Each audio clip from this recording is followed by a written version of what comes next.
Welcome to GS study में विवेक। आज हम लोग जो वह बिहार बोर्ड के क्लास 12 के केमिस्ट्री के फर्स्ट चैप्टर जो कि सॉलिड स्टेट ठोस अवस्था है, उसका जो टॉप 13 क्वेश्चन को सब्जेक्टिव क्वेश्चन को देखने वाले। तो चलिए बिना देर के जो शुरू करते हैं। तो यहाँ पर पहला प्रश्न क्या कर रहा है कि आयनिक ठोस गलित अवस्था में विद्युत चालक होते हैं परंतु ठोस अवस्था में नहीं, व्याख्या कीजिए। तो इसका उत्तर क्या हो जाएगा? इसका उत्तर हो जाएगा आयनिक ठोसों में वैद्युत चालकता आयनों की गति के कारण होता है। चूँकि ठोस अवस्था में आयनिक गतिशीलता नगण्य होता है, ये इस अवस्था में चालक नहीं होते हैं। गलाने पर उपस्थित आयनों में कुछ गतिशीलता आ जाती है, अतः आयनिक ठोस गलित अवस्था में चालक बन जाते हैं। ठीक है, तो अगला प्रश्न की ओर चलते हैं।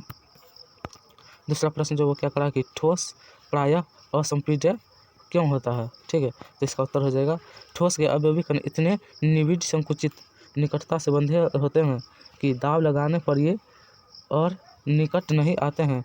इस प्रकार ठोस प्रायः असंपीड्य होते हैं। इसका अर्थ क्या हुआ कि और कोई भी ठोस उस पर जो दबाव लगाएंगे तो उसके कारण उस पर क्या होगा कि कोई प्रभाव नहीं पड़ेगा, क्योंकि वह कठोर होता है, तो कठोर पर जो है वह दाब का प्रभाव नहीं पड़ता है। तो वहीं तीसरा प्रश्न क्या कर रहा है कि एक क्रिस्टल में एफ केंद्रक क्या है। तो इसका उत्तर हो जाएगा जब क्षारीय हैलाइड को क्षारीय धातु वाष्प के वायुमंडल में गर्म किया जाता है तो हैलाइड ऋणात्मक धातु की सतह पर आकर क्षारीय धातु परमाणुओं में संयुक्त हो जाता है तथा इलेक्ट्रॉन ऋणायन रिक्तिकाओं में विस्तृत हो जाते हैं।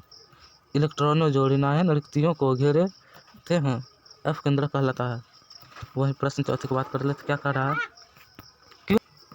वही चौथा प्रश्न क्या कह रहा है कि क्रिस्टलाइज तथा यूनिट सेल में अंतर बताए। क्या है? क्रिस्टलाइज तथा यूनिट सेल में अंतर बताए। इसका उत्तर क्या हो जाएगा? क्रिस्टल लैटिस में 3 डायमेंशन में निश्चित ज्यामितीय आकृति होती है। यूनिट सेल एक छोटी इकाई है, जब इसे रिपीट किया जाता है तो एक नया क्रिस्टल लैटिस बन जाता है। ठीक है, वहीं अगर पांचवें प्रश्न की बात कर ले तो क्या कह रहा है कि एक क्रिस्टल में नॉन स्टोक्योमेट्रिक डिफेक्ट कमी क्या है। इसका उत्तर हो जाएगा धातु आयनों की अधिकता या धातु आयनों की न्यूनता के आधार पर नॉन स्टोक्योमेट्रिक दोष 2 प्रकार के होते हैं। इसका पहला कौन सा है? पहला है धातु अधिकता दोष। इस दोष में धातु की धनायनों की संख्या अधिक होती है तथा दूसरा है धातु न्यूनता दोष। ठीक, इस प्रकार के दोष में धनायन जालक में अपने स्थान पर अनुपस्थित रहता है। वही अगर प्रश्न छठे की बात कर ले तो क्या कह रहा है कि अन्य प्रकार के अर्धचालक का उदाहरण दे। तो इसका उत्तर हो जाएगा सिलिकॉन एसआई तथा फास्फोरस।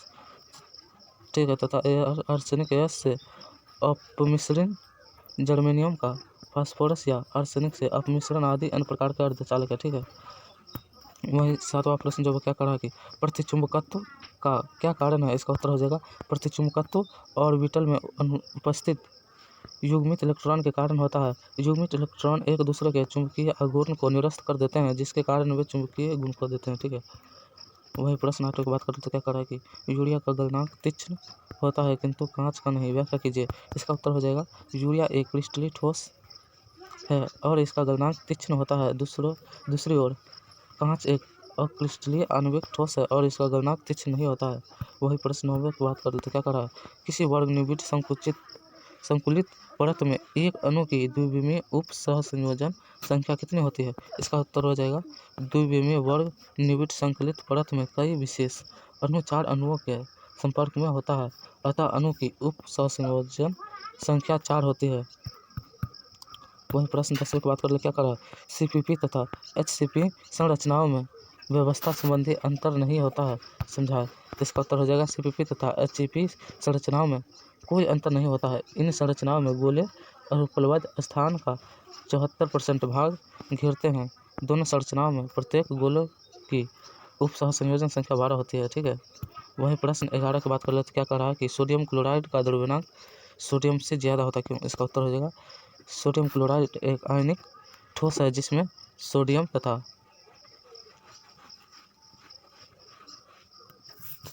क्लोराइड के बीच मजबूत बल लगा रहता है, लेकिन सोडियम एक ठोस धातु जिसमें आकर्षक बल नहीं लगता है, इसलिए सोडियम क्लोराइड का द्रव्यमान सोडियम से ज़्यादा होता है। ठीक है,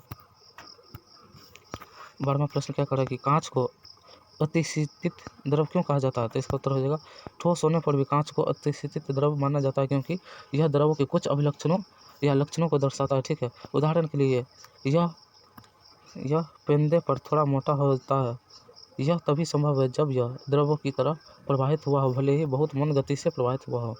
वही प्रश्न 13वां क्या कह रहा है कि संकुलन क्षमता क्या है? इसका उत्तर हो जाएगा क्रिस्टल लैटिस में परमाणु आयन या अणु जैसे संघटक कण होते हैं।